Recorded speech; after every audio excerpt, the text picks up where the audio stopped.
Todos recordamos la sentencia del Supremo que obligaba a los bancos a hacerse cargo del impuesto sobre las hipotecas. Los casi 8 millones de hipotecados en España podrían reclamar una devolución de unos 3.000 euros por cabeza por el impuesto cobrado ilegalmente a la ciudadanía. Pero de pronto, Carlos Lesmes, presidente del Supremo y del Consejo General del Poder Judicial, reunió a toda la sala de lo contencioso administrativo, algo insólito, para revisar una sentencia.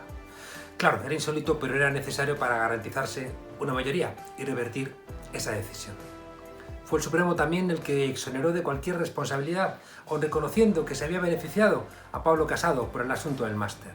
Otra jueza, la instructora, tuvo formadas sospechas de que el dirigente popular, al igual que otras compañeras del partido, podrían haber cometido un delito de prevaricación administrativa como cooperadores necesarios y otra de cohecho impropio, es decir, aceptar un regalo ofrecido en consideración a su cargo. Esa Serra, diputada de Unidas Podemos, estaba en un desahucio y ha sido condenada a 19 meses, con una sentencia que dice como prueba acusatoria: tú estabas allí. El vicepresidente Pablo Iglesias comentó en un tuit: me invade una enorme sensación de injusticia. Y el Consejo General del Poder Judicial, que está fuera de plazo, el mismo que cayó cuando se insultaron directamente a otros jueces por parte del PP, hizo una carta que ni siquiera tenía el consenso de todo el Consejo.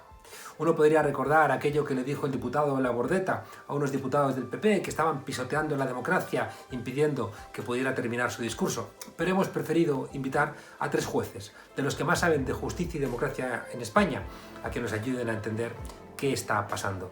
Bienvenidas a Plaza Frontera.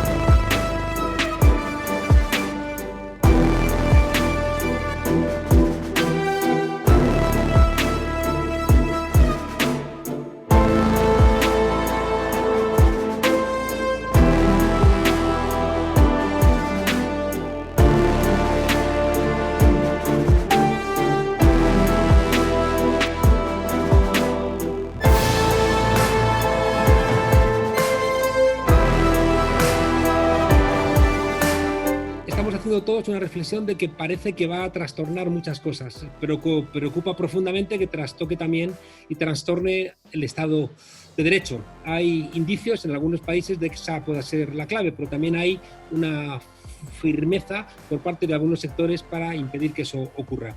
Para reflexionar sobre todo lo que tiene que ver con el Estado de Derecho, nada mejor que hablar con 3 jueces. Tenemos hoy con nosotros aquí en la frontera a José Antonio Martín Pallín, ex magistrado del Tribunal Supremo. Un saludo, gracias por estar aquí en la frontera. Igualmente, Juan Carlos. Nos acompaña también a Victoria Rosell, que es delegada del Gobierno y también magistrada delegada del Gobierno para la violencia de género. Muchísimas gracias por acompañarnos. Gracias, Juan Carlos. Hola a todos. Cierra nuestra mesa Joaquín Bosch, también magistrado y es portavoz de Jueces para la Democracia. Dejadme preguntaros inicialmente por la petición por parte de algunos estados al secretariado, ¿no?, del Consejo de Europa, bueno, pues para que se derogase la aplicación del Convenio Europeo de Derechos Humanos, ¿no?, de manera que, bueno, que se facultase más a los ejecutivos para intentar ser más eficaces, pero claramente debilitando los derechos civiles. ¿Cómo vemos este hecho, José Antonio? Vamos a ver, yo creo que no es necesario. El convenio puede convivir perfectamente con una situación anómala, excepcional y que no ha vivido ninguna generación, incluso yo que tengo muchos años, ¿no? Entonces, a mí me parece que el convenio contempla las situaciones de excepcionalidad para hacer alguna matización, reducción, no eliminación de los derechos fundamentales. Y concretamente el artículo 5 contempla algo que afecta mucho, es el confinamiento a la libertad de circulación. Y aunque, fíjate, curiosamente este artículo no tiene esa cláusula, El protocolo 14 se dio cuenta de que tenía este vacío y lo ha llenado para situaciones de emergencia sanitaria. O sea que no creo que haya ninguna necesidad de modificar el convenio. Lo que hay que hacer es interpretarlo de manera que los derechos no queden dañados por esta situación, que se conserve los elementos sustanciales de los derechos fundamentales y, por tanto, no sé de dónde ha salido esta petición al Consejo de Europa, pero, en fin, yo no la comparto. Victoria. Aún en situaciones de excepcionalidad, el propio convenio tiene un núcleo duro que no se puede exceptuar y entre ese núcleo duro está el artículo 7, que es el de no hay pena sin ley. Y esto tiene que hacernos reflexionar sobre el paso de estas medidas coyunturales del estado de alarma, que tienen que ser limitadas en el tiempo, tienen que ser con un control y tienen que tener una norma previa, sobre todo porque el artículo 7 también prevé que no sea derogable el que no haya sanción sin ley previa. Y esto nos tiene que llevar a pensar si en las sanciones, tanto administrativas como algunas reacciones incluso penales, no estamos rozando ya el salirnos fuera de todos estos principios que nos definen como país civilizado y como nación democrática en términos de legislación europea. No podemos renunciar a la tipicidad previa de los comportamientos que se van a sancionar, ni administrativamente ni penalmente. Y este es uno de los riesgos que en pro de la seguridad estamos viendo estos días de limitación de los derechos. Kim. Estas propuestas de suspensión de aspectos del Convenio Europeo están formulándose por países que tienen menos años de tradición democrática que el nuestro. Mi impresión es que el núcleo esencial del convenio va a ser difícil que pueda quedar afectado. En todo caso, en países con mayor firmeza o mayor tradición en la aplicación de los derechos y libertades, a mí no preocupa tanto, como es el caso de España, que desde el gobierno, desde algunos ámbitos, se puedan plantear formalmente alguna forma de limitación. Yo creo que esto no se va a producir. Y en cambio, sí que me parece perturbador que la aplicación de la gestión pública en materia de emergencia sanitaria pueda llevar de facto, en la línea de lo que estaba apuntando ahora Victoria Rosell, pueda acabar generando limitaciones de los derechos y libertades. Yo creo que esta situación de emergencia pone a prueba la solidez de nuestras instituciones, los límites en la actuación del poder estatal, los posibles abusos que se puedan cometer, porque no olvidemos que estamos realmente en una situación de excepcionalidad y en estas situaciones siempre son más posibles las limitaciones de las libertades. Claro, una de las discusiones es en qué medida decisiones que se tomen ahora vienen para quedarse, ¿no? Y que, bueno, pues determinada renuncia, ¿no? En esa pelea constante entre eficacia y democracia, bueno, pues que aquello que refuerza la eficiencia pues, de los gobiernos, incluso no de los gobiernos, de otro tipo de instancias, ¿no? Que pueden ser incluso también grandes empresas, bueno, se relaje la posibilidad de una queja ciudadana por el confinamiento, bueno, y al final se ha aprovechado para dar marcha atrás en determinados logros. Y no es gratuita la pregunta en la medida en que desde los años 70 vamos verificando que hay un intento de intentar desmantelar buena parte de lo conseguido después de la Segunda Guerra Mundial, ¿no? Donde se pone en marcha ese constitucionalismo de posguerra con un fuerte contenido, por ejemplo, social. Hombre, yo creo que hay que reconocer que ninguna generación, y me incluyo yo que ya estoy en la ultimísima generación, hemos conocido una situación como esta. Las leyes que regulan el estado de alarma pues, prevén que su declaración no puede interferir en el funcionamiento de los otros poderes constitucionales, es decir, el legislativo y el judicial. El que toma el mando es efectivamente el ejecutivo. En el legislativo pues, hemos visto que ha conservado su autonomía, entre otras cosas, porque tiene que controlar al gobierno, primero para autorizarle a la prórroga del estado de alarma y segundo para controlar la aprobación de los decretos leyes que, bueno, a los hechos me remito. En menos o un poco más de un mes, 40 días, Pues yo creo que vamos por el decreto número 20 o por ahí, o sea que es una proliferación legislativa inevitable, para adelante y para atrás. Eso, si el que no quiera comprenderlo, pues es que solamente lo que trata es de desgastar al gobierno. Habrá decretos acertados o no acertados. En lo que se refiere a la Administración de Justicia, pues resulta que tampoco había nada previsto, porque la Constitución dice que la organización y funcionamiento corresponde al Consejo del Poder Judicial. Sin embargo, en la realidad hemos visto que corresponde al Ministerio de Justicia. Yo creo que esto nos va a enseñar algo que es fundamental, que las situaciones de excepcionalidad no son las mismas en el estado de alarma. Tenemos el precedente de los controladores. Pues bien, al día siguiente se abrieron a las 9 o 10 de la mañana todos los juzgados y todas las instituciones públicas. ¿Qué tiene que ver el estado de alarma derivado de otros supuestos de la ley del 81 con la pandemia que ahora estamos viviendo? Habrá que reflexionar y hacer una ampliación o regulación de las pandemias, que según los expertos, que yo espero que no tengan, que se equivoquen igual que me equivoco yo, que no sea algo inexorable que nos va a acompañar a lo largo de este tiempo y que está muy relacionado, y esto es muy importante, con el cambio climático. Victoria.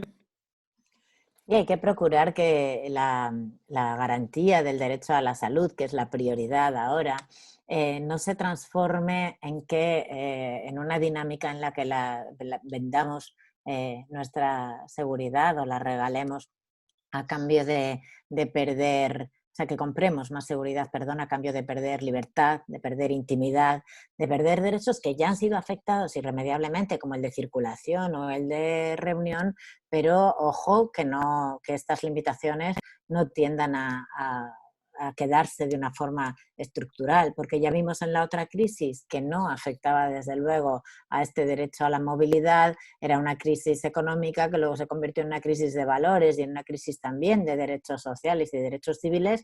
Los recortes en el derecho laboral, en la negociación colectiva y a la fuerza vinculante de los convenios, brutales en el derecho a la protesta pacífica ciudadana y brutales también en el derecho a la igualdad. Tanto la igualdad social como la igualdad entre hombres y mujeres sufrieron enormemente y aún no nos habíamos recuperado de esta, que no estaba en principio justificada, y como estamos viendo ahora, había otro tipo de salidas a esta crisis. Así que comprar seguridad a un precio tan alto no puede ser una opción, y desde luego también entronca, como decía José Antonio, con lo que ya nos estaba avisando la naturaleza y con que la vuelta a la normalidad no va a ser aquella a la que nunca debimos quizá llamar normalidad. Y no tenían los jueces que haber intervenido ahí, porque recuerdo, por ejemplo, en el caso de Alemania, el Tribunal Constitucional alemán, el Bundesverfassungsgericht, interviniendo y diciendo, cuidado, que determinadas normas se atentan contra la igualdad, que es un objetivo del constitucionalismo alemán, pues están situándose fuera de la ley. Kim. Y efectivamente, en muchos aspectos, la jurisdicción ordinaria debería valorar los principios constitucionales, que en ocasiones pueden ser contrarios a determinadas situaciones, y para eso tendríamos que entrar en profundidad en cuál ha sido la evolución, yo creo que negativa, en las últimas décadas de nuestro Tribunal Constitucional, en gran parte por su configuración a través de pactos de cuotas entre partidos. Pero a mí me interesa reflexionar sobre un elemento central que han apuntado José Antonio y Victoria, que es el marco general en el que nos estamos moviendo. Lo digo al hilo de las acusaciones de que hay una vulneración absoluta de las libertades por el confinamiento acordado. Yo creo que es una cuestión importante, ¿no? Ya ni entro a valorar el discurso populachero de esos que primero decían que todo el mundo encerrado y porque el gobierno lo había hecho tarde, habían muerto no sé cuántas personas, y se acuerda lo que acuerda, entonces dice que está vulnerando las libertades de todos. Vamos, esas contradicciones son tan manifiestas que no merecen mi comentario.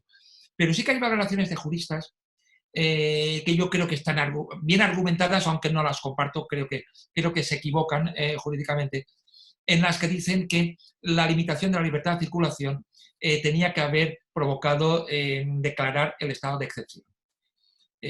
Yo creo que en este supuesto esa interpretación nos lleva a que hubiera sido mucho peor el remedio que la enfermedad. Claro, el estado de excepción está configurado en la ley del 81 para situaciones muy graves de ruptura del orden público. Está pensando en situaciones como golpes de Estado, sublevaciones militares, y además confieren a un gobierno unos poderes desorbitados, claro, para hacer frente a esta situación. La autoridad gobernativa, en una situación de estado de excepción, puede detener hasta 10 días a las personas sin orden judicial, puede intervenir teléfonos directamente, puede entrar en los domicilios directamente, y además no es la situación prevista. Por tanto, yo creo que hay que descartar radicalmente que esta situación sea compatible con un estado de excepción. El estado de alarma sí que tiene una previsión expresa de que se puede activar en situaciones de epidemia como esta.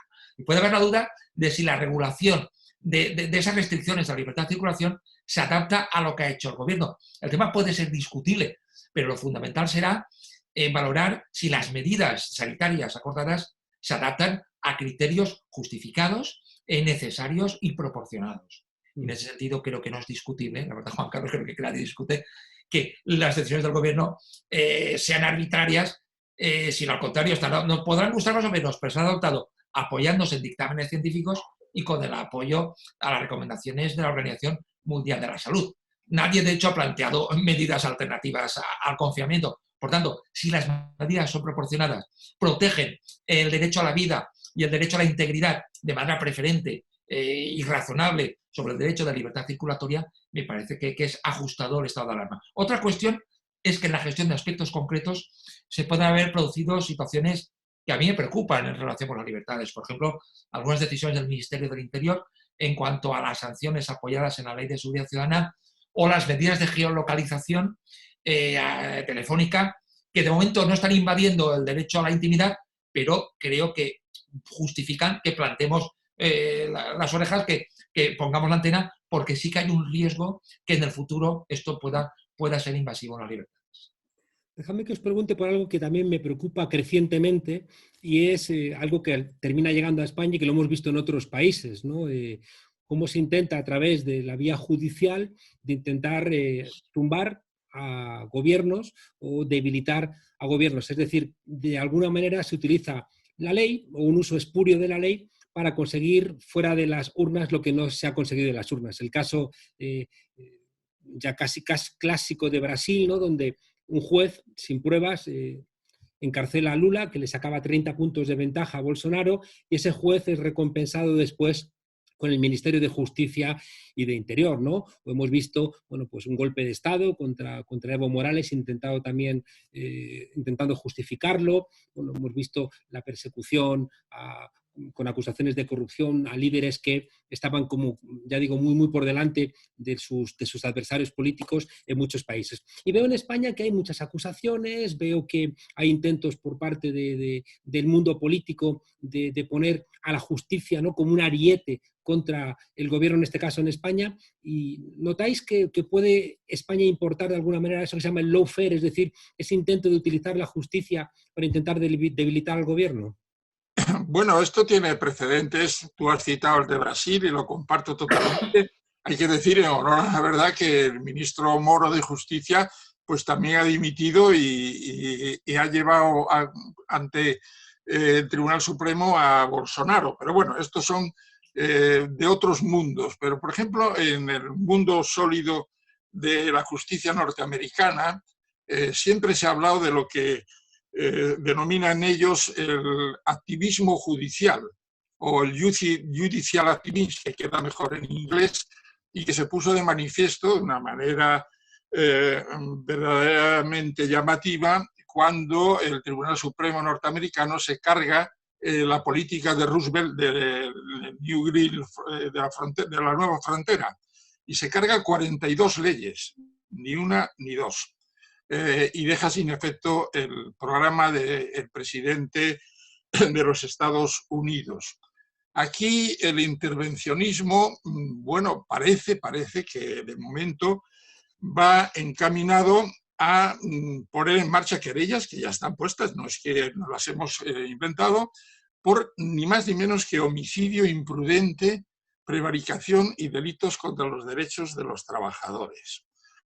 La jueza de Madrid que rechazó, después de que el médico forense se haya erigido en árbitro total de que no había delitos contra la salud pública y los derechos de los trabajadores, se ha quedado con la prevaricación, que es dictar una resolución injusta a sabiendas, como saben todos los que me acompañan y algunos de los oyentes.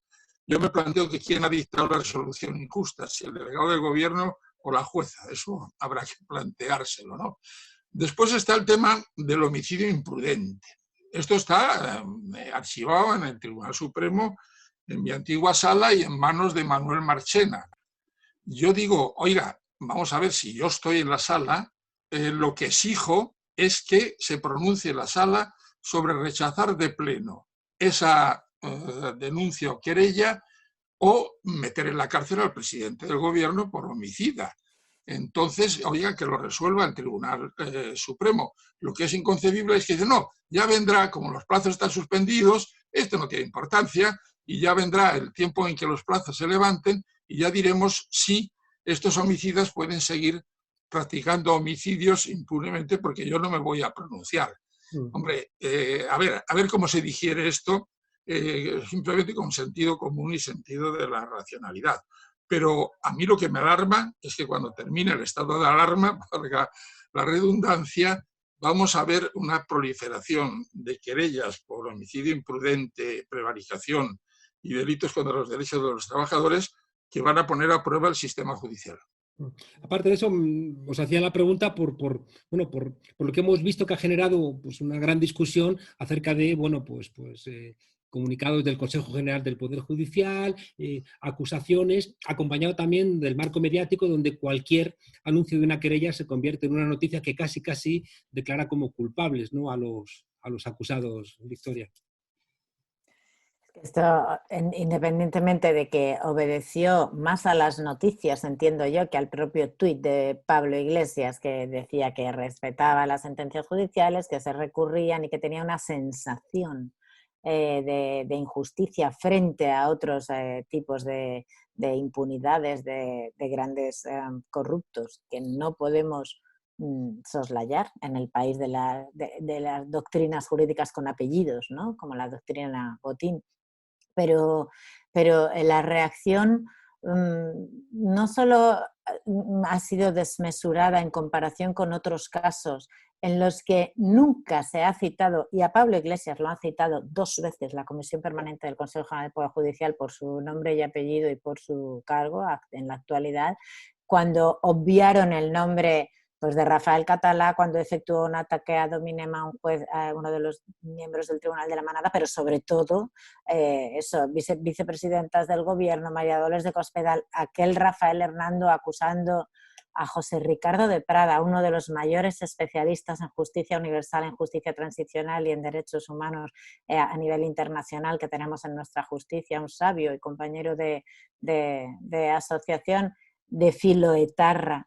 Señalar a jueces que aplicaban convenios internacionales en la sala primera de la Audiencia Nacional, que luego ya se han ocupado de rellenar con magistrados más afines, desde luego esto no puede dar ninguna confianza, pero no admite ningún tipo de comparación en cuándo actúa o no el Consejo sin ver un evidente sesgo ideológico que desde luego flaco favor hace a la confianza en esta institución que debería merecerla y que, bueno, que ya sabemos que está caduca, que en su momento hubo prisa en renovarla después del escándalo del cambio de los autos de las hipotecas, del impuesto de actos jurídicos documentados y que, sin embargo, ahora todavía tiene, bueno, pues la veleidad de erigirse en adalid de la defensa de la independencia judicial, que en otras muchas ocasiones muy graves, donde sí se estaba presionando a un tribunal antes de dictar sentencia y no después, y desde luego los ataques han sido muchísimo más graves, no ha ostentado este papel porque no ha querido. Joaquín. Yo sí que detecto efectivamente esos signos de intentar instrumentalizar a la justicia para estrategias concretas de carácter partidista. Además, en algunos casos sin ningún rubor, incluso diciendo que se va a hacer, ¿no? Con lo cual, por un lado hay un uso mediático de la propia presentación de la acción judicial y después un intento de que la decisión judicial pueda servir para desgastar o para apoyar determinadas estrategias político-partidistas. Yo creo que ahí el Poder Judicial debe estar a la altura de las circunstancias y no se debe dejar instrumentalizar. Y yo creo que ahí hay que separar entre lo que es la base de la judicatura, la de los jueces y las juezas que hemos accedido al Poder Judicial a través de una oposición y que, por tanto, no le debemos nuestro cargo a nadie. Yo creo que hay que presumir ahí absolutamente esa imparcialidad. Pero una cosa es esto y otra, la cúpula judicial, el Consejo General del Poder Judicial, que está configurado a través de pactos, de cuotas políticas, y el actual Consejo pues lo diseñó el señor Gallardón cuando era ministro de Justicia, y ahí sigue año y medio ya prorrogado, con una mayoría del organismo claramente alineada con el partido que lo nombró, que era el Partido Popular de aquel momento, y con su presidente Carlos Esmes, que ocupó cargos muy importantes en el gobierno de Aznar. Claro, ¿qué apariencia de imparcialidad puede tener un órgano de este tipo? Cuando la cúpula judicial presencia ataques durísimos al tribunal del caso Gürtel, que va a dictar una sentencia importantísima para la vida de este país. Y estas acusaciones tremendamente graves tienen el silencio de la jerarquía judicial, pero luego, ante una declaración del actual vicepresidente del gobierno, Pablo Iglesias, hay como una embestida directa. Yo digo que no entro a valorar ni la sentencia de condena de Isabel Serra ni lo que dijo Pablo Iglesias, pero a mí lo que me gustaría es que la cúpula judicial tuviera credibilidad institucional. Y no la puede tener si actúa en función de lo que más conviene a determinados intereses. De hecho, la reacción ante estas salidas de la cúpula judicial es que hay una estrategia partidista de acoso al gobierno y que utiliza como peones del tablero a los propios integrantes de la cúpula judicial. Y esto tiene apariencia de ser cierto y me preocupa, como miembro de ese Poder Judicial, que no tengamos una cúpula judicial ecuánime, neutra institucionalmente y que pueda prestarse a estas actuaciones. Y en este ámbito gubernativo, de jerarquía judicial, sí que pienso que es perfectamente posible que se incrementen los intentos de instrumentalización de la justicia. Si me permites, Juan Carlos, un pequeño matiz, porque ya se ha dicho prácticamente todo. Es el caso que ha aludido Vicky, de Ramón Sáez y de Tito Martínez Lázaro, desgraciadamente ya fallecido, en que por la vicepresidenta, vicepresidenta y el ministro del Interior fueron acusados de prevaricadores. Y cuando pidieron amparo, les dijeron que no, que ya habían dictado la sentencia libremente, pero añadieron que tanto la vicepresidenta como el ministro del Interior y el bocachanclas, como yo le llamaría, de Rafael Hernando, pero este actuó en el hemiciclo y ahí ya la cosa es un poco más complicada, que estaban ejerciendo el derecho a la libertad de expresión. Y en relación con los comentarios a la sentencia de Isa Serra, pues yo creo que hay una primera parte que es absolutamente normal y lógica, que las sentencias se acatan. A mí no me gusta el término acatar, que es muy militarista. Las sentencias se cumplen. Si uno se lee la Constitución, es juzgar y hacer ejecutar los juzgados. El acatar me parece algo propio de militares. Pero bueno, hizo ese comentario, se iba a recurrir y ahí se acababa el problema. Pero la segunda parte hay que matizarla mucho más, porque no se refirió al Poder Judicial. El Poder Judicial sois vosotros y los 5.300 jueces y juezas que todos los días ponéis sentencias y que unas pues creeremos que habéis acertado y otras que no. Ese es el Poder Judicial. Él habló de algunas sentencias que pueden llevar a los ciudadanos a la idea de que no hay el mismo rasero. Y por ejemplo, Simo, tú estás viviendo algo que me asombra y que ha pasado absolutamente desapercibido de los medios de comunicación en tu comunidad, que es el caso Blasco. El caso Blasco es ni más ni menos que utilizar fondos de cooperación para hospitales, para programas de desarrollo de países subdesarrollados, etcétera, etcétera, y cito el hecho probado, para comprar apartamentos en Miami y yates de lujo. Y resulta que ¿cuál es la pena que le han impuesto a Isa Serra? 1 año y 9 meses. ¿Cuál es la pena que le han impuesto a Blasco? 1 año. No hay más preguntas, señoría. En esa misma línea, tengo la sensación de que hay un debilitamiento de la democracia, más que por el confinamiento y el COVID-19, por esa colusión que estamos viviendo todos los días entre algunos poderes policiales, ahí está Villarejo, ¿no? Y esa cúpula también de policía que venía del franquismo y hace colusión, lo plantea así el Parlamento español, con el Partido Popular, y en compañía de determinados medios de comunicación, bueno, pues se encargan de intentar impedir que algunas fuerzas políticas, bueno, pues puedan desarrollar su tarea. Claro, aquí me gustaría preguntaros por dos cosas, ¿no? La primera es, ¿cómo hacemos, ¿no? para luchar contra una colusión, ya digo, entre comisarios de policía, partidos políticos y medios de comunicación que conspiran para, bueno, hemos visto en el caso de la propia Victoria Rosell, bueno, pues en portadas, ¿no? de la prensa, bueno, pues de alguna manera ya zanjando el juicio y declarándote culpable, obligándote ¿no? a salirte momentáneamente de la política. Y ya digo, o en términos más amplios, bueno, algo que me parece que es mucho más grave que el Watergate, ¿no? Que es, ya digo, esta policía política construyendo pruebas contra Podemos, y donde me temo que los medios de comunicación, que son los valedores, ¿no? de esto, pues brillan por su ausencia. O incluso los jueces, ¿no? Una jueza que dice que la información que plantea Eduardo Inda en OK Diario es veraz, porque se le ha dado a un comisario, aunque ese comisario sea Villarejo, ¿no? Y por tanto, la sensación de que es algo muy cerrado nos deja bastante preocupados, por lo menos a mí. No, has tocado un tema importante, que es sobre todo el de los medios de comunicación, porque claro, aquí tienen barra libre, pueden decir absolutamente lo que quieran en aras de la libertad de información. Prejuzgan, se interfieren en la presunción de inocencia.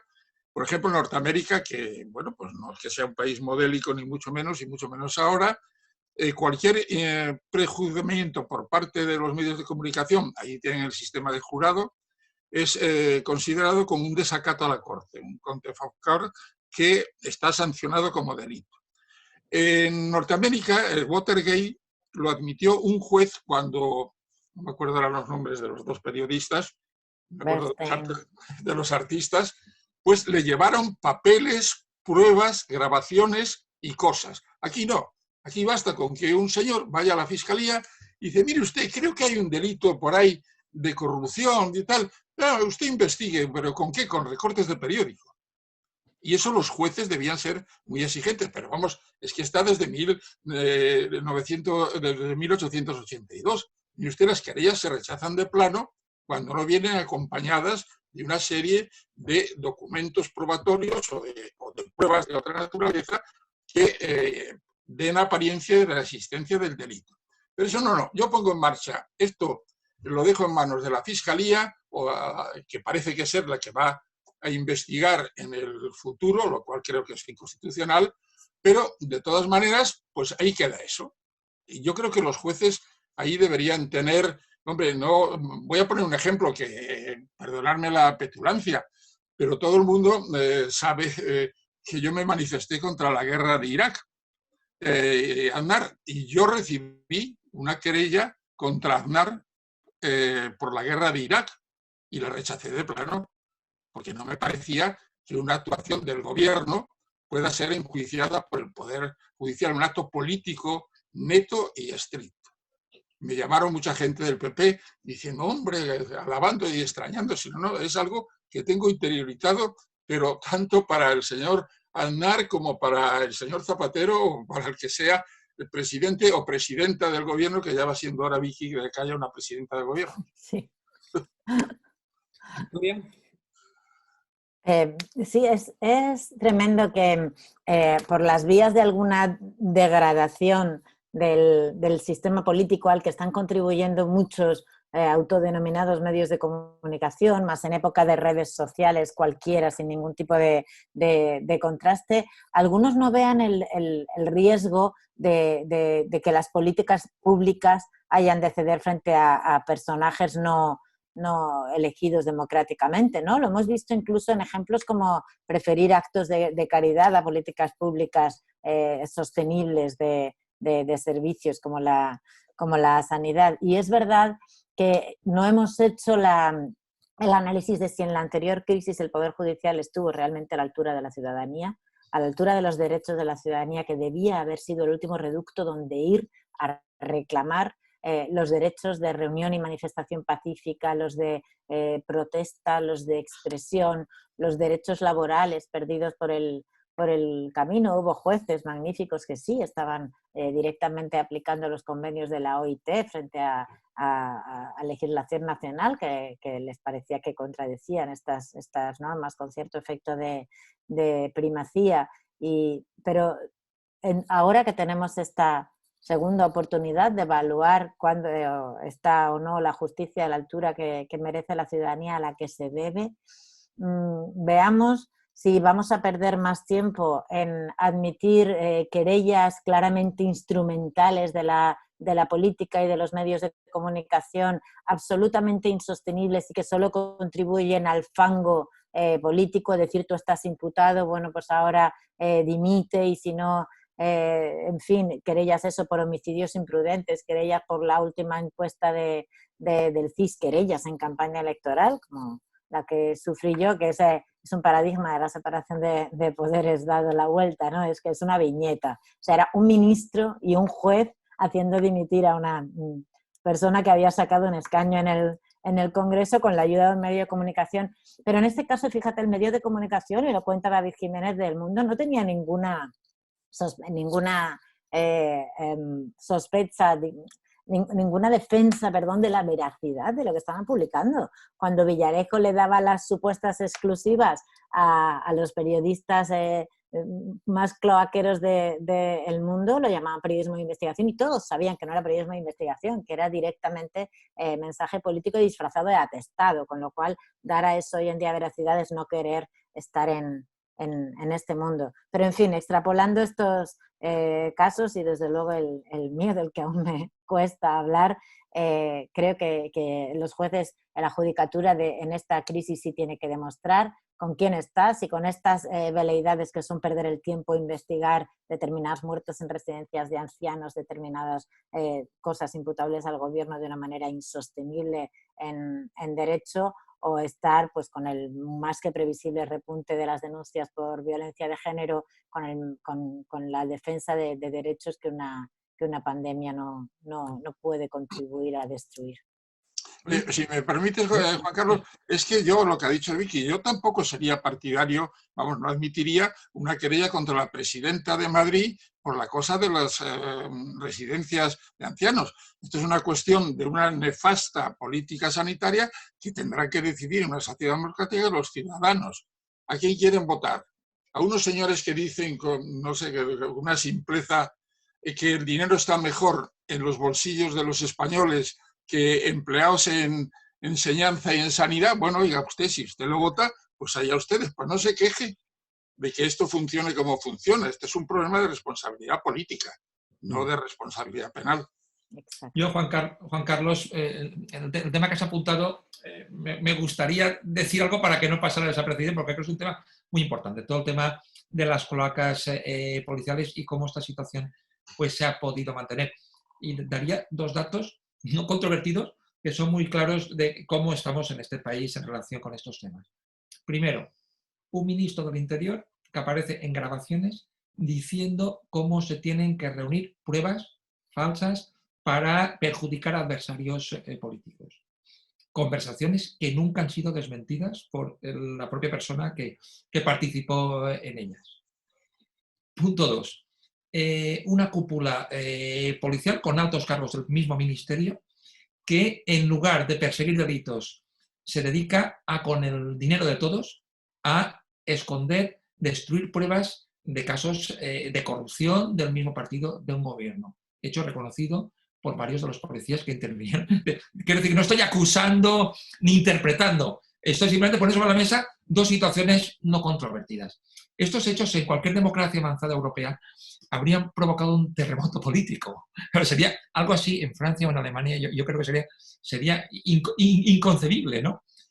Pero ¿por qué esto aquí ha pasado como de puntillas prácticamente desapercibido? Pues porque igual que tenemos una corrupción que ha estado plenamente instalada en el sistema, también hemos tenido una corrupción policial que ha estado muy incrustada en espacios centrales del propio Estado. Cualquier persona mínimamente informada sabe que los mecanismos de corrupción política que existían en la dictadura continuaron durante la transición y siguieron durante todas las décadas de la democracia. Decir que esto se hizo con la tolerancia de las fuerzas políticas principales sería ser muy benevolente, porque a veces la tolerancia fue especialmente activa. No hubo una ruptura de las corruptelas de la dictadura, sino que hubo un aprovechamiento de los mecanismos y formas de actuación al servicio de determinados intereses de las principales fuerzas de la democracia. Yo creo que esto, cualquier persona mínimamente observadora, curiosa, tiene pocas dudas de esto. Pero lo mismo pasó con la corrupción policial. Es decir, la corrupción policial de la dictadura continuó de manera directa, sin solución de continuidad, y ahí tenemos desactuaciones en la guerra sucia, torturas, actuaciones policiales absolutamente abominables que continuaron durante la democracia y que han sido mantenidas durante muchos años hasta ahora. ¿Y por qué no se ha acabado con ellas? Probablemente una forma muy sencilla de responder a esto es porque quien podía servirse de esto prefería servirse que eliminarlo. Por tanto, creo que tenemos una corrupción policial en algunos aspectos que sigue incrustada, que sigue formando parte de estructuras sistémicas, y hasta que no se acabe con ella, pues veremos historias como las que estamos comentando. Comentáis los tres que es muy complicado que un Consejo General del Poder Judicial, ¿no? que está tan vinculado a los partidos políticos, porque podría estar vinculado a la política, ninguno somos neutrales, ¿no? Pero es que están vinculados a partidos políticos a los cuales les entregan la posibilidad de prosperar. Claro. Luego nos encontramos cosas que a mí me siguen estremeciendo, ¿no? Y que, por ejemplo, cuando tengo que explicarle a mis alumnos algunas cuestiones, tengo dificultades, ¿no? Ignacio Cosidó, el director general de la policía, diciendo que iban a controlar, ¿no?, el Tribunal Supremo por detrás, ¿no? Entonces, y eso no genera un escándalo, ni genera, como bien planteabas, por parte del Consejo General del Poder Judicial una respuesta, ¿no? O esa infiltración por parte del Partido Popular de órganos importantes como el Tribunal Constitucional, por lo menos en mi lectura, ¿no? Donde gente muy, muy beligerante, propia, militante del Partido Popular, bueno, pues entra a formar parte de ese órgano, incluso en algunas ocasiones con mucha crítica y muchos cuestionamientos acerca de sus posibilidades legales en ese momento para acceder a algunos órganos o el Tribunal Supremo. Claro, todo eso genera una sospecha que, si luego encima se junta, ¿no?, con sectores de la policía, bueno, pues generan profundas dudas. Y si le añadimos que va a haber medios de comunicación justificando cualquier tipo de decisión, pues genera, yo creo que cierto susto, ¿no? Y nuestra democracia ya tiene 40 años de existencia, ¿no? A no ser que, como dice el propio José Antonio, los 40 años de democracia sean 40 años de convalecencia después de los 40 años de dictadura. Hombre, yo creo que esa apreciación la vamos percibiendo cada vez más. Hubo un momento en que era antipatriótico poner en cuestión la transición modélica. Yo no critico a los políticos de aquella época porque realmente se enfrentaban ante unos hechos que eran muy peligrosos. ¿Qué iba a hacer el ejército? ¿Qué iba a hacer, por ejemplo, Estados Unidos, que estuvo muy, muy pendiente de todo lo que estaba sucediendo en España? Hay que ver que los únicos representantes de la Unión Europea que vinieron a la proclamación, por decirlo de alguna manera, de Juan Carlos, fueron Valéry Giscard d'Estaing y Herreder. El resto de Europa estaba mirando hacia otro lado. Bueno, eso era una situación, pero esa situación ha engendrado una democracia, digamos, light y sin los sólidos fundamentos que tienen, como decía antes, no recuerdo si Vicky o Joaquín, de que cualquiera de estas cosas, vamos, el telegrama de Coisidó es un paradigma de toda la corrupción política de este país. Alguien había engañado, la verdad, al Partido Popular y le habían dado la mayoría a los llamados fuerzas de la oposición, 12 frente a 11. Entonces, pues alguien se encargó de dinamitar eso, dijo, ¿estáis locos? Y el señor Coisidó fue un instrumento. El señor Coisidó no se le ocurrió, no fue una ocurrencia del señor Coisidó, fue un instrumento para dinamitar lo que habían hecho y que se habían equivocado, porque el señor Marchena es muy listo, pero no es un taumaturgo o no es el flautista de Hamelin que se lleve a toda la gente inocentemente hacia su terreno, ¿no? Entonces, esto es un paradigma de lo que significa la democracia en este país. Nadie dimitió, nadie dijo nada, ese señor siguió siendo senador y bueno, pues tenemos unas carencias, digamos, de cultura y de formación democrática que va a ser muy difícil de recuperar. Yo ya lo dejo para las siguientes generaciones. Yo he hecho lo que he podido desde que empecé con estas cosas, entre ellas una cosa que apuntabas, Juan Carlos Lab, que en el Consejo del Poder Judicial a mí no me preocupa que haya políticos. Bueno, en Italia el presidente del Consejo es el presidente de la República. No hay que olvidarlo, o sea, más político que el presidente de la República. A mí lo que me importa es que las cosas se digan claramente, con transparencia y con argumentos, y que no se ande actuando y repartiendo los cargos en comidas, en restaurantes de lujo o en cafés o en otros lugares. O sea, si todo se hace con transparencia, pues mire usted, a mí el señor Marchena me parece un jurista muy importante y además pues tiene sus tendencias. Si esto después se demuestra, ha hablado Joaquín, de sentencias con nombres y apellidos, pero hay dos muy significativas. Una es el caso Atucha y otra es el caso Botín, donde se cambia la doctrina, que después Estrasburgo se carga la sentencia de Atucha, pero a 10 años, vista. Pero esto tiene nombres y apellidos. Y además, no solo del señor Marchena, porque no olvidemos que en el caso Atucha el ponente llevaba la absolución y el señor Marchena consiguió que la mayoría estuviese en contra y tuvo que ceder, como es lógico, la ponencia, ¿no? Entonces, y todo esto pasa desapercibido, no pasa absolutamente nada. El señor Atucha a los 10 años se encuentra con que está rehabilitado, ya no le interesa absolutamente nada la política, pero el sistema se ha resentido de una forma difícilmente soportable. Déjame que os haga otra pregunta para cambiar de tema.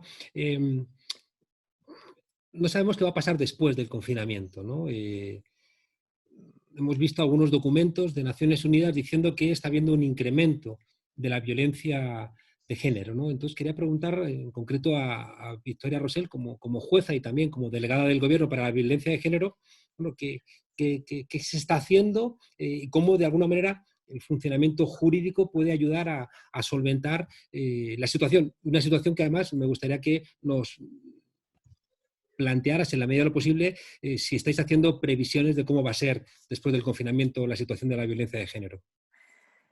Pues estamos convencidas de que hay algo muy complicado. Ahora es la delegación del Gobierno contra la violencia de género. Hemos cambiado esa preposición que encierra toda una proposición o al menos una propuesta. Sí creemos que se están dando, sin un análisis riguroso, datos de bajada de denuncias ante policías, fuerzas y cuerpos de seguridad del Estado o ante órganos judiciales que primero no están ahora mismo en condiciones, no toca aquí analizar por qué, de atender con normalidad esas denuncias, y segundo porque está claro que no se están denunciando las violencias de parejas que ahora mismo no están conviviendo, ni las de parejas que están conviviendo pero no están llegando a ese momento que ya teníamos catalogado de enorme riesgo, que es el de anunciar la mujer la ruptura, la separación, el divorcio o me voy de casa. Las mujeres se adaptan mucho, lo tenemos visto en todos los estudios, a las circunstancias y actúan cuando no queda otro remedio. Eso cualquiera, incluido Chimo, cualquiera que haya estado en juzgado de guardia y en guardia de violencia de género sabe que la frase más repetida es: y cuando ya no pude más, o cuando ya llegó a este punto, o cuando ya atacó esto, normalmente mis hijos. Y contra los de los bulos de las denuncias falsas, porque si todos ahora estamos sufriendo bulos, las mujeres y las feministas le vamos sufriendo todavía más tiempo, nada como los estudios que dicen que la media en denunciar violencia de género es de 8 años, y en mujeres mayores que tienen hijos mayores de edad de 15 años y 8 meses. 15 años y 8 meses en denunciar, como para que te venga la derecha y la extrema derecha a decir que estamos atendiendo a caprichos o a ideologías de género. Creo que lamentablemente sí es previsible un aluvión de denuncias cuando todo esto pase, cuando se levante el estado de alarma o empiece la desescalada y las mujeres puedan, para protegerse a ellas mismas y a sus criaturas, salir de casa a denunciar. Espero que, habiendo hecho acopio de pruebas, y espero incluso que podamos estar a la altura y establecer un plan apto para ello, porque va a hacer mucha falta. Los números, los mensajes de la ONU Mujeres, del gremio, que nos han felicitado los organismos internacionales, al Gobierno de España, aunque pocas portadas estoy viendo también sobre esto, no por el trabajo propio, es de un equipo. Hay mucho trabajo detrás también del equipo anterior, por supuesto, pero, hombre, pues es un orgullo que te digan que hemos sido las primeras en reaccionar y las que hemos tenido una reacción más completa ante esta previsión de que el confinamiento victimario 24 horas, pues evidentemente no dará lugar a más denuncias ante las fuerzas de cuerpo del Estado, pero sí a más violencia, y es algo en lo que tenemos que estar. Y para eso tiene que haber una justicia que tenga esta prioridad y no aquellas de las que hablábamos antes, de los grandes delitos que afectan a la estructura, a la igualdad, a la democracia, como son los delitos de corrupción, y no estas instrumentalizaciones partidistas que son perder el tiempo y absolutas excusas sin estar defendiendo los derechos humanos, que es lo que tendría que hacer una justicia democrática. Claro, que hemos visto que se han admitido a trámite querellas, curiosamente, contra el Ministerio de Igualdad, es decir, querellas contra el 8M, que quieren de alguna manera criminalizar a las mujeres, criminalizar al Ministerio de Igualdad, criminalizar a Irene Montero, como una forma, ¿no?, de continuar, ya digo, ese intento de debilitar al gobierno y al mismo tiempo debilitar, ¿no?, al conjunto de las mujeres. Sí, somos la política de igualdad desde la perspectiva de derechos humanos rompe mucho al discurso de la derecha, de la ultraderecha, incluso de algunos autodenominados cristianos que, en fin, históricamente no merecerían este apelativo. Los demás verán. Es un ataque que tiene mucho que ver con atacar algo que remueve y conmueve los cimientos sobre los que se ha construido esto, el sistema, que al fin y al cabo tiene tanto que ver con el patriarcado, el capitalismo y la depredación del territorio. Cuando propones un sistema distinto, basado en la igualdad y en los derechos humanos, en realidad estás socavando las bases de todas estas cosas que hacen tanto daño, pero que están sustentadas por políticas tan poderosas que no dudan en utilizar cualquier instrumento, incluida la instrumentalización de las querellas o de las demandas, cualquier tipo de fallo, que ni siquiera a veces son fallos de gesto. Nos critican por el aspecto, ¿no? Tratan de devaluar muchísimo a las políticas que estamos haciendo desde el feminismo, pero estamos convencidas de que sin eso no va a haber futuro. Preocupadísimas por lo que hay dentro de estas casas, no solo en violencia de género en sentido estricto, también en sentido amplio, también en violencia sexual. Es una violencia de la que solo se ha visto siempre la punta del iceberg. En torno al 80% es oculta. Los datos de las macroencuestas de violencia sexuales apuntan ahí también al 80 y al 85% de oculta, aún más en víctimas mayores y menores de edad, y esto hay que afrontarlo, porque si no, no merecemos nombrarnos un país de derechos humanos. En relación con lo que dice Vicky de la violencia de género, que comparto al 100%, hay dos aspectos que no tienen nada que ver con el derecho y que están dentro de la ley integral, pero que necesitan inversiones económicas importantes, que son todo el tema de la prevención y todo el tema de la atención posjudicial o al mismo tiempo que lo judicial. Casas de acogida, becas para los hijos, etcétera, etcétera. Yo no sé esto cómo funciona, tú estás más directo con esto, pero esto no tiene nada que ver con la ley. Esto es algo que hay que poner en marcha con el presupuesto. Y yo lo que no sé es si habrá presupuesto o los partidos políticos, o hay discusión sobre, bueno, ya sé cuál es la postura de algunos partidos, bueno, no me da vergüenza llamar partido político a esos señores de Vox. Yo creo que le da vergüenza hasta Jean-Marie Le Pen y Salvini, porque estos son unos trogloditas y al fin y al cabo la extrema derecha europea tiene una cierta cultura, o sea, canta la marsellesa, la señora Le Pen, y tiene una cultura democrática derivada de la Revolución Francesa, ¿no? Aquí estos señores pues son, bueno, van a caballo, yo creo que debían consultar con el caballo, que los podía a lo mejor aconsejar un poco mejor. Pero realmente hay que profundizar en eso, un compromiso presupuestario serio con la prevención y la atención. Pues sí, hoy ha ido Irene Montero al Congreso, perdón, a convalidar el Real Decreto 12/2020, que era el de declarar servicio esencial durante la pandemia y durante esta situación de estado de alarma a todas las políticas de prevención, efectivamente, de atención, de protección, etcétera, contra la violencia de género. Y Vox, por supuesto, se ha opuesto. Pero el Partido Popular se ha abstenido, yo no he podido seguir el debate, he visto los resúmenes, se ha abstenido diciendo que este decreto no añadía nada a las políticas actuales y que si no se están gastando el presupuesto del Pacto de Estado contra la Violencia de Género es porque igual no hace falta. O sea, realmente una gente que ha detraído tanto de la educación para la igualdad, que todo el mundo está de acuerdo en el diagnóstico de que es la única solución, educar para la igualdad, que ha privatizado servicios y disminuido servicios para las mujeres hasta el punto de que si no lo llegamos a declarar servicio esencial, mira, el 016 no estaría en teletrabajo, sino en una habitación de 100 metros cuadrados todas las operadoras, con lo cual o estarían hospitalizadas o contagiadas o sin prestar el servicio. Si privatizas, las empresas hacen un ERTE o mandan a la gente a la calle o se ponen en servicios mínimos, no garantizas el servicio esencial, que es con políticas públicas.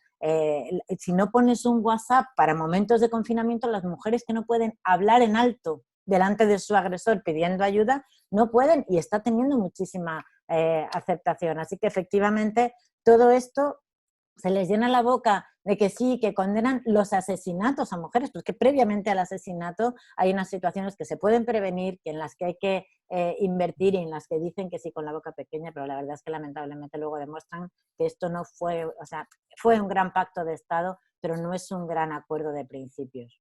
Yo sobre la fobia al feminismo, esto viene de muy lejos. Quiero decir que este tipo de estrategias de linchamientos colectivos, he sabido que durante la peste negra se acusaba a los judíos de envenenar las aguas y hubieron pogromos, asesinatos masivos, en el que lo que más odia a determinados sectores de la población se utiliza irracionalmente para poder embestir contra ellos. Aquí esa fobia al feminismo, hasta el extremo ridículo de culpar al feminismo de todos los contagios que ha habido en el país, e incluso quizás en Estados Unidos y en Italia también, pues habla por sí mismo. Yo solo un apunte, Juan Carlos, al hilo del tema de la violencia machista.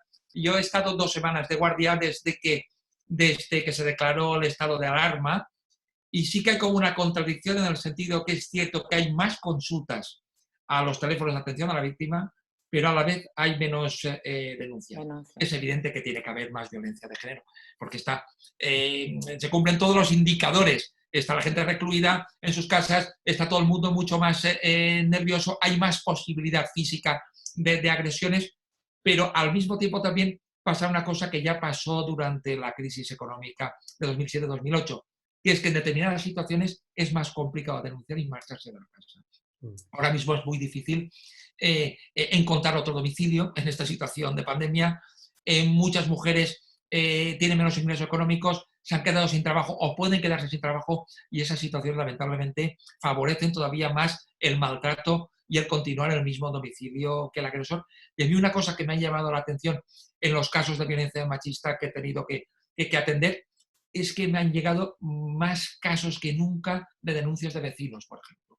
De casos que no son las mujeres las que denuncian, sino es el vecindario que oye situaciones anómalas y es el que llama a la Guardia Civil. Por tanto, podemos estar seguros de que hay una violencia igual o mayor que antes de la pandemia, pero efectivamente están llegando menos denuncias a los juzgados y esto realmente es muy preocupante.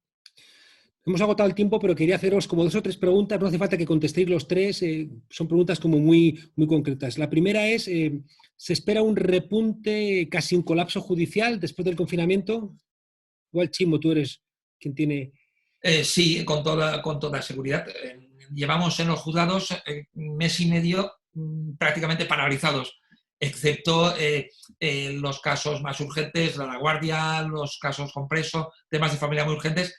Pero claro, Ahora, cuando abramos las puertas, pues va a llegar una avalancha de asuntos, vamos a tener que sacar todo el trabajo que había quedado pendiente, pero hay muchas materias en las cuales ya sabemos que se van a colapsar los órganos judiciales en materia laboral, ERTES, conflictos laborales de todo tipo, en materia mercantil, cierres de empresas, concursos, en materia de familia, todos los conflictos que se han generado con las visitas, los cambios de custodia en el ámbito de las custodias compartidas, las modificaciones de las pensiones por progenitores que han quedado sin trabajo. Y claro, hacer frente a esta avalancha de asuntos con una administración de justicia estructuralmente colapsada, sin medios suficientes. He leído el decreto que ha aprobado el gobierno en el que dice que todos los juicios a partir de ahora, durante varios meses, se harán preferentemente por medios telemáticos. Y claro, todos nos preguntamos dónde están esos medios telemáticos, ¿no? para tener juicio y cómo los vamos a hacer. Y la situación efectivamente va a ser muy delicada para la justicia en los próximos meses. Hombre, si me permites matizar, estamos ante una situación tan excepcional. Yo, que llevo muchísimos años en esto, nunca he vivido una situación igual, pero vamos, la resolución del conflicto me parece sencilla. Hay que duplicar excepcionalmente. ¿Cómo? Duplicando el personal judicial, acudiendo a las bolsas de interinos, etcétera, etcétera. Duplicar los órganos judiciales a base de sustitutos, aunque sea por 6 meses, no pasa absolutamente nada. Pero lo que no se puede hacer es la política del chicle. Dice, yo cojo al juez de Tarrasa y me lo llevo al juzgado de Granollers, que está muy necesitado de refuerzos. Cojo al de Bollullos del Condado y me lo llevo a no sé dónde. No, mire usted, están todos colapsados. Entonces duplique usted los medios materiales y los medios personales. Y cuando ya se desatasque un poco, pues bueno, pues ya se vuelve a la normalidad. Y por cierto que seguimos con el déficit de juez por habitante de la Unión Europea. Pero si de paso, que hay funcionarios, altísimos funcionarios con altos sueldos, como son los letrados de la Administración de Justicia, licenciados en Derecho, con una buena oposición y un buen sueldo, que en la jurisdicción penal nos acompañan para decir que estamos ahí y que está pasando esto, para dar fe y llevar una cuenta que ahora por fin se están dando cuenta de que deberían tener una TPV, cobrar allí con tarjeta, no mandar a la gente al Banco de Santander, que fue el que se llevó por concurso y sin intereses. En fin, que si de paso podemos, para asuntos de determinada cuantía o para asuntos de determinada enjundia, personajes que tradicionalmente obedecen a otros siglos, el procurador que acompaña al abogado, quiere decir que es que a la vez que faltan jueces, hay cargos en los juzgados que, con todo el respeto a los letrados de la Administración de Justicia, no tienen en algunas jurisdicciones ningún sentido hoy en día que no estén asumiendo más carga resolutiva, mediación, no en violencia de género, pero sí en otros asuntos. En fin, que hay medidas que se pueden tomar que además estructuralmente deberían quedarse. En un minuto, ¿tiene sentido el delito imputado y por lo cual le han condenado a Isa Serra de masa de acoso? Si me permites, hay una cuestión que nadie, y que es complicada jurídicamente. En el caso de Isa Serra, hubo 5 o 6 condenados, no recuerdo, que se conformaron con el relato de hechos que hizo el Ministerio Fiscal. Y según ese relato de hechos, Isa Serra no tiene ninguna participación en ellos. Y resulta que unos jueces del Tribunal Superior de Justicia, una cosa que para nosotros es sagrada, que es la cosa juzgada, modifican los hechos y le atribuyen una intervención en hechos que el juez de lo penal o la jueza de lo penal, que fue la que intervino, no le imputó. Esto es bastante grave y bastante complicado jurídicamente y novedoso, además. Y también entronca con los aforamientos, porque realmente pasa lo mismo con las sentencias de menores y mayores, que puede haber un relato por conformidad, que la verdad es que hay relatos por conformidad que si ves las penas pedidas por el Ministerio Público, 6 años. y las que les impusieron a los conformes, o sea, admitiendo los hechos 6 meses o menos, y 3 meses, que se quedó en multas, no, 3 meses de multa quedó, algo así. En fin, habría que hablar de las conformidades. Hay frases en esos hechos probados como que otra, precisamente una mujer que lo admite y se conforma, le dice a una policía, si fuera tu hijo te quitaba la pistola, tu hijo, qué raro que lo diga una mujer, ¿no? Te quitaba una pistola y te pegaba un tiro. Y esa misma frase se la imputan a Isa Serra. Entonces dice, hombre, la misma frase, el mismo hecho, 2 mujeres distintas, una por conformidad admitiendo y otra negando. Pero lo de la masa de acoso a mí me parece incluso un poquito hasta ofensivo. Quiero decir, la masa de acoso se inventa para cuando en un linchamiento no tenemos por qué individualizar los jueces de lo penal cuál de los agresores que solo está ahí agrediendo, linchando, pone el ejemplo de la banda de los Latin Kings, a cuál se atribuye cada patada, cada navajazo. Pero eso dentro de la prueba de que todo el mundo estaba agrediendo. Si aplicamos eso a quien dice que estaba retrocediendo, hablando, no participando y en una manifestación lícita,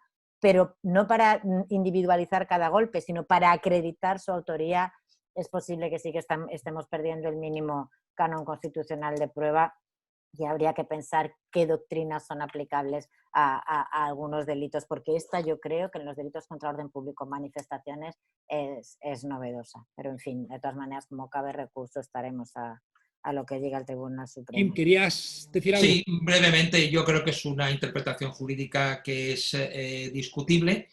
Se entiende en otro tipo de delitos, por ejemplo, 2 pandillas violentas que quedan para enfrentarse, es evidente que confluyen para agredirse mutuamente y en ese contexto es comprensible, ¿no?, que a todo el mundo se le impute lo que había acudido a realizar. Se aplica esta doctrina en un supuesto bastante novedoso que no tiene nada que ver con los ejemplos anteriores, que es discutible y, por tanto, ya se ha anunciado un recurso que se va a presentar y tendrá que ser el Tribunal Supremo el que valore si esa doctrina se aplica al caso concreto. Recordemos que en el caso de La Manada, la sentencia inicial consideró que había abuso sexual y no había violación. Finalmente, el Supremo sentó doctrina diciendo que sí que hubo violación y agresión sexual. Y aquí pasa un poco lo mismo. El tribunal, que tenía la competencia de decidir, ha dictado una sentencia que es discutible, el Supremo decidirá qué doctrina jurisprudencial aplica. La ministra María Jesús Montero ha dicho que colaborará la justicia con las comisiones rogatorias que vienen, ¿no?, de justicia y al revés, en la otra dirección, para saber la fortuna del rey Juan Carlos y poder investigar a la monarquía, pero creo que ya no nos queda tiempo y voy a ahorraros que os pronunciéis sobre tan proceloso. Pues mira, permíteme decirte que ojalá colaborara también con la querella argentina, porque en esta pandemia se nos ha muerto el Chato Galante, se nos ha muerto antes que Billy el Niño y se nos ha muerto sin ver a Martín Villa ni siquiera declarando voluntariamente ante la jueza Servini, que es la única que está investigando los crímenes del franquismo tras un escarmiento sin precedentes a los pocos jueces españoles que lo intentaron. No sé si alguno queréis aportar alguna idea al respecto, José Antonio. No, lo de las comisiones rogatorias, el problema, bueno, eso lo sabéis mejor vosotros, Vicky y Simo, lo que pasa es que se dilatan en el tiempo, sobre todo en algunos países son muy reticentes y se produce la extraña paradoja de que después se aplican dilaciones indebidas. O sea que ya sabemos que la comisión rogatoria no funciona. No funciona en tiempo hábil o en tiempo exigible. Todo eso juega a favor del imputado acusado porque después invocará las dilaciones indebidas. Todavía ese aspecto ya no es culpa de la jurisdicción española, yo creo que la culpa es compartida y habría que ver en qué tiempo se contesta a las comisiones rogatorias en los distintos países, por lo menos los de la Orden Europea de Detención y Entrega. Eso es estadística, habría que hacerlo. Bueno, yo me remito a lo que dijo el propio rey emérito, aquello de que la justicia es igual para todos. Por tanto, si hay una petición de comisión rogatoria que se aplica por igual a todas las personas, no se puede hacer ninguna excepción con el rey emérito y espero que efectivamente nuestras instituciones actúen en el mismo sentido que actúan en todos los casos. Tengo tantas dudas, ¿no?, acumuladas con estas cosas, pero ojalá sea verdad y bueno, y podamos ver eso del rey abajo ninguno como un hecho real en nuestra democracia. José Antonio Martín Pallín, Victoria Rosell, Joaquín Bosch, muchísimas gracias por estar aquí en esta frontera. Creo que se han clarificado muchos asuntos. Creo que muchas veces los sectores progresistas no han terminado de entender la importancia de los derechos civiles, de la división de poderes, de los check and balance, de la importancia, ¿no? Ya digo, al fin y al cabo, del Estado de Derecho para una democracia que merezca ese nombre y que incluso para conseguir los derechos sociales, que parece que son los más relevantes desde esa visión clásica de la izquierda, para conseguir los derechos sociales, un buen Estado de Derecho es una garantía esencial. Así que muchísimas gracias por vuestras miradas, por vuestros análisis y hasta la próxima. Encantado, un abrazo. Carlos. Gracias.